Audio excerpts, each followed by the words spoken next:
We're going to talk about having lots of energy.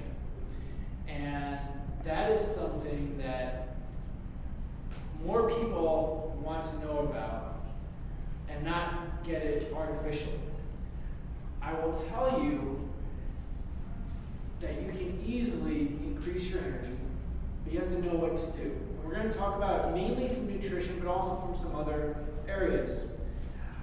I will tell you one thing that I hear frequently that I did not used to hear was, how do you do all you do, and how do you have so much energy? I hear that all the time from practice members. Well, I was up at 4 a.m. this morning exercising. I was in Denver and recorded 4 radio shows. I checked who knows how many spines, and then I'm doing this.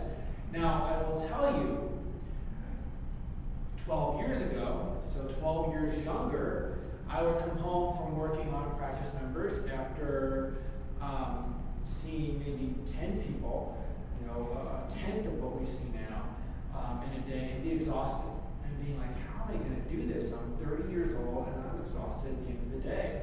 I was 45 pounds heavier than I am now, and 12 years younger, and couldn't do what I do now.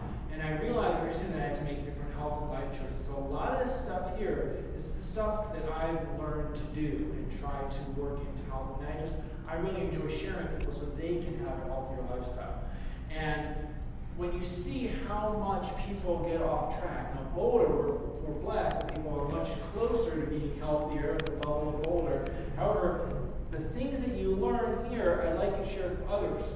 Maybe people in other parts of the country, maybe your loved ones, maybe someone that lives somewhere else that could impact their life and well-being. Now, first of all, we gave you a stress survey. I'd like you to not stress about the stress survey, okay? Just please fill it out, and we're going to reference it. So just check things off, and there's some questions on it.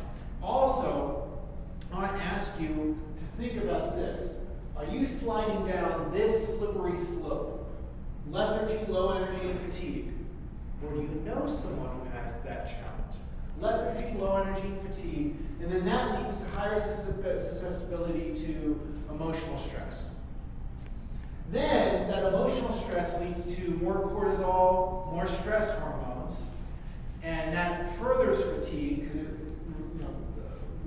you get exhausted, and you get more fight or flight, and those fight or flight hormones cause energy drain. Sound familiar? And then that energy drain and blood sugar crashes that associate with it leads to going for consumption of artificial stuff to give you energy. Sugar, caffeine. Then that artificial energy stimulates stimulants, deplete brain chemicals like serotonin, and burn out heart, thyroid, spleen, pancreas, adrenals, leave you even more exhausted. Then that goes to, well, I'm having these syndromes because if you have that stuff long enough, you might have what kind of things might relate to serotonin challenges? Memory. What? Memory, depression, okay? Heart, might be blood pressure, cholesterol, pancreas, diabetes. And then you go to a medical doctor and they say, at this point, well, you have XYZ thing. And so we're going to treat it how? Right? Now, does that address any of this? No. All right? And so you give pharmaceutical stimulants, fuel your physiology with antidepressants, psychotropic medications, powerful sleep medications, whatever it might be. And then you have chemical manipulation and symptom treatment leads to early sickness, disease, and loss of life. Does that kind of sound like America? So here's the thing. I want to help you elevate moving up this change instead of the other way. And so take notes. You're going to learn a lot of stuff. Take notes. Now, the first problem we have is this. Top 10 snack foods in America, especially for our children. Here you go. Hamburgers, hot dogs, pizza, French fries, Oreos, soda, ice cream, chicken nuggets, donuts, and potato chips. Now, think about it. When you go to a restaurant, it's pretty much the kids' menu. Isn't it horrible? Like, the kids' menu is always this everywhere you go. Even you go somewhere nice, and they say, oh, well, we'll give you the kids' menu. You give your kid fried stuff. Right? That doesn't help. Now, does everybody know what this is? What is it? Unhappy meal. Okay, now it's an unhappy meal. Now, here's the thing: this is not just an unhappy meal. This is a very unhappy meal. You want to know why?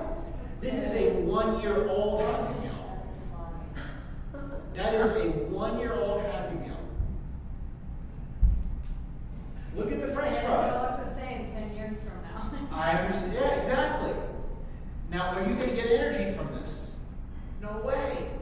But here's the thing. The miraculous thing that I always like to teach people is also that your body has an incredible wisdom. And amazingly how much we stress our physiology, people's bodies are still making like liver tissue out of this and skin tissue.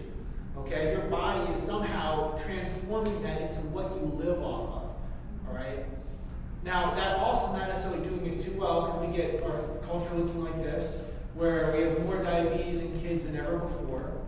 And it's not just the obvious stuff, because like we say, oh, well, we're smart enough to not have a happy meal, or maybe like we have something like that once in a year versus, all the time. Because I personally, I'm going to go through a lot of stuff. I'm a big believer in the 90% rule, which is it's like what you do 90% of the time. I like going to Rockies games. I'm probably not going to have an organic hot dog from there. I really believe that people need to also enjoy themselves and really enjoy yourself by eating healthy. So I don't want to count that as not a contradiction. However, I feel that there's a 90% rule. It's what you do 90% of the time that impacts your life. And the other 10% don't be as concerned. So here's the thing. We also get stuff that just seems like it's healthy. So, worst frozen breakfast. I pulled this out of a magazine. Worst frozen breakfast. Jimmy Dean's pancake and sausage links. 710 calories. And one serving. 11 grams of saturated fat. 890 milligrams of sodium. One serving. Okay, calorie equivalent. We're not going to have the Fruit Loops. We're going to have the thing with protein in it, right? Okay, this is 6 bowls of Fruit Loops. That's the calorie equivalent. One serving. So you can be very deceived if you don't know how to look at things. Or this one, worst cereal in America. It says granola, must be good. It says natural, must be good. It's the equivalent of 8 chicken wings for breakfast. Because it's 100% natural granola, oats, even it's got the Quaker picture on it, so you're like thinking, wow, everything's good. And 420 calories, 12 grams of fat, 700 saturated, and 30 grams of sugar. In one serving. And then people will have something else with it probably, right? So packaging can be very deceiving. Here's another one made from the best stuff on earth. Okay, Snapple. 16-ounce bottles, 46 grams of sugar. Oh, I want to have the soda because that's bad for me, but I'll have the Snapple because that's got a smiley sunshine thing on it. It must be good, right? And it probably provides energy. In some way, it does. It's 46 grams of sugar worth of energy, right? Which is the equivalent of 5 fudgicles. Like, would you let your kid have 5 fudgicles before bedtime? Because they'd be off the walls. They'll never go to sleep, right? So instead, for example, just knowing that Honesty, for example, is 16 grams of sugar, and obviously you can brew your own tea and put a healthier sweetener in it, like stevia or something like that. But labels can be so deceptive. And we're not even going into the organic or the GMO area. This is just, sugars and calories.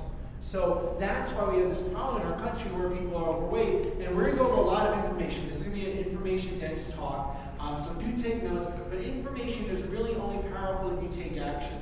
Without taking action, it's not powerful. And everything that we're going to go over, really I want to help you to make healthier choices. And this picture is a good example of that. See, look at this picture and think about what happened here.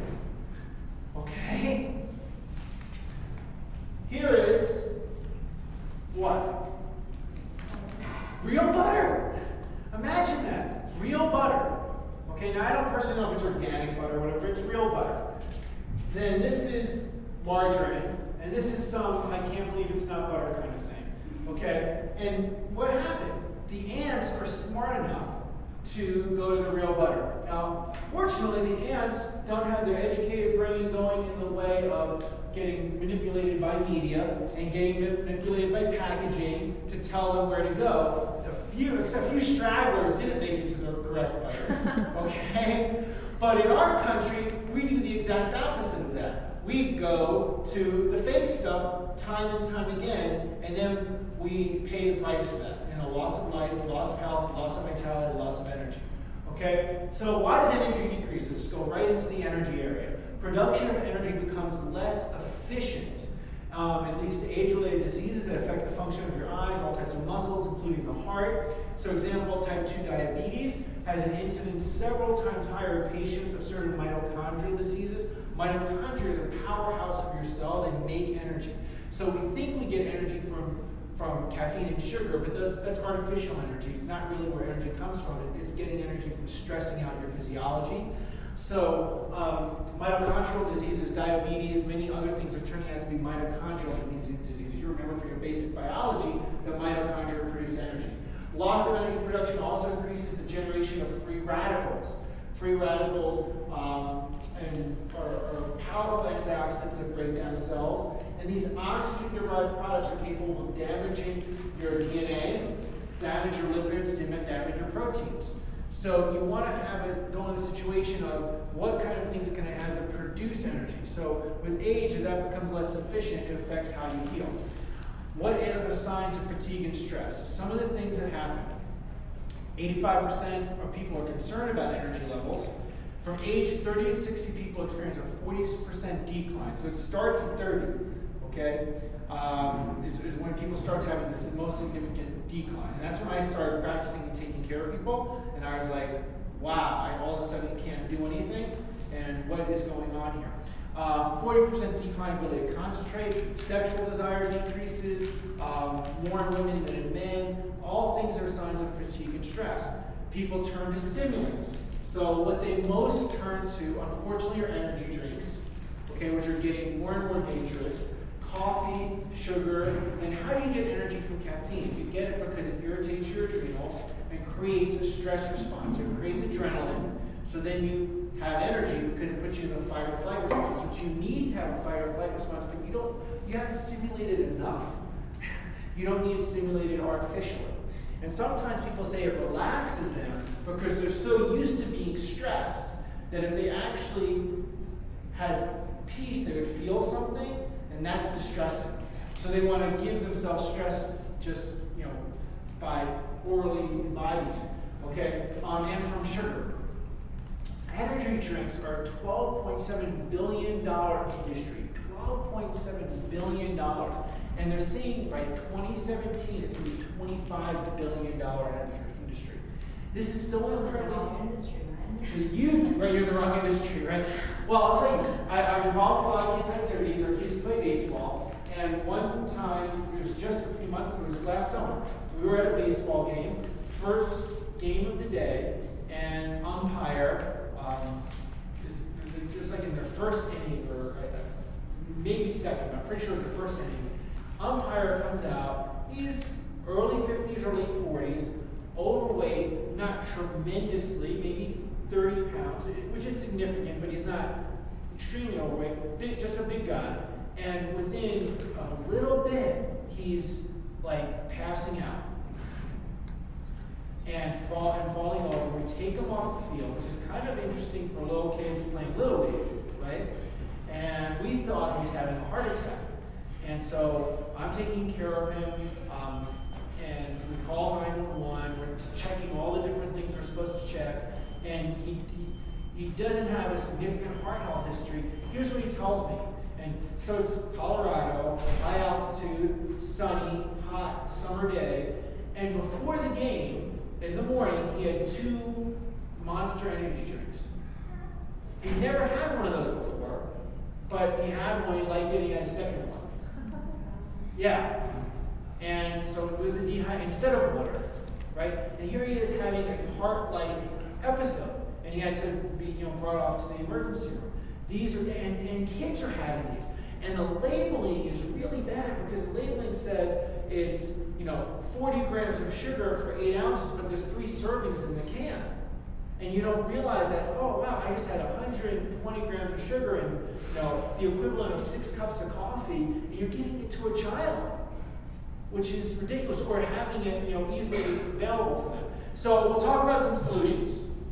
One thing is, in terms of being healthy, it's all about the colors. The colors of your food is a great, easy starting place that very few people will do. Even everybody that's sitting here, very few people will do this. But if you do this, it will make a huge impact, and it's easy to do. It takes some thought, all right? Which is that you want to get a variety of nutrients from different colored foods. And think about this. When did you have your last purple food? When did you have your last yellow food or red food? Most of the time, and that book, The Color Code, is very good. Most of the time people in America, okay, we're talking about all of America, the only green food is they have iceberg lettuce, right, which is the least nutrients. And I'm not talking about different colored boxes. We're talking about different, colored food. So you have to have different colors of food: red foods, orange foods, yellow foods. And if you can think rather than protein and fats and calories, think colors. So change your thinking and think every meal I want to have foods of different colors and get as many different colors as I can throughout my day. And when I go shopping, make sure I have different colors, because each different color has different phytonutrients in it, different phytochemicals that are all disease fighting. So you can really think of food as your medicine. And so you want to get a wide range of antioxidants, fruits, vegetables, and the antioxidants are what give food their colors. So, the wise man should consider their health the greatest of human blessings. Let